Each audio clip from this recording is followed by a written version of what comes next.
রংপুরের পীরগাছায় ইঁদুরের কামড়ে তার বৈদ্যুতায়িত হয়ে আগুন লেগে পুড়ে গেছে 4টি ঘর। রোববার 24 আগস্ট উপজেলার ছাওলা ইউনিয়নের আদম গ্রামের মোস্তফা মিয়ার ছেলে গরু ব্যবসায়ী নূর আলম মিয়ার বাড়িতে এই দুর্ঘটনাটি ঘটে।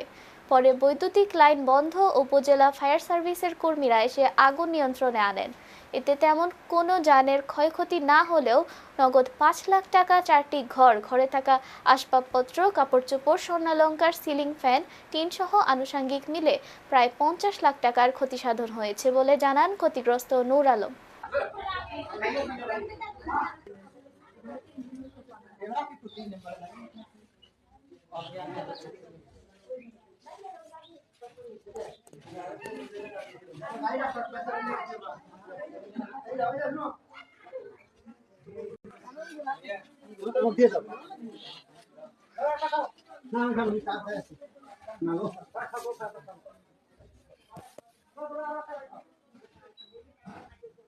সাড়ে 8টা রাতি এই একেবারে দেখি ধুমে উড়ে এই দৌড় আসিয়ে খালি ওই জিনিসগুলো বাড়ি 3খান জিনিস বাড়িয়ে বাইরে আর কিচ্ছু বাইরে ঘরের একটা শোক শেষ টাকা পয়সা ফোন দিচ্ছে পরে আমি আসছি এখানে আসি দেখি ফায়ার সার্ভিস আসছে আসার পর আগুন নিয়ে গেছে আর ওর ক্যাশে টাকা ছিল এটা আমি জানি 5 লক্ষ টাকা মতো।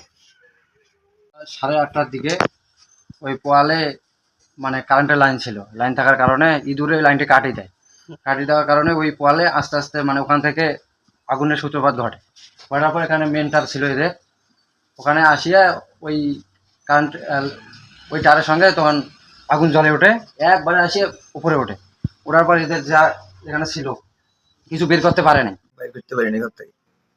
সব টাকায় পুড়ে ছাই হয়ে গেছে।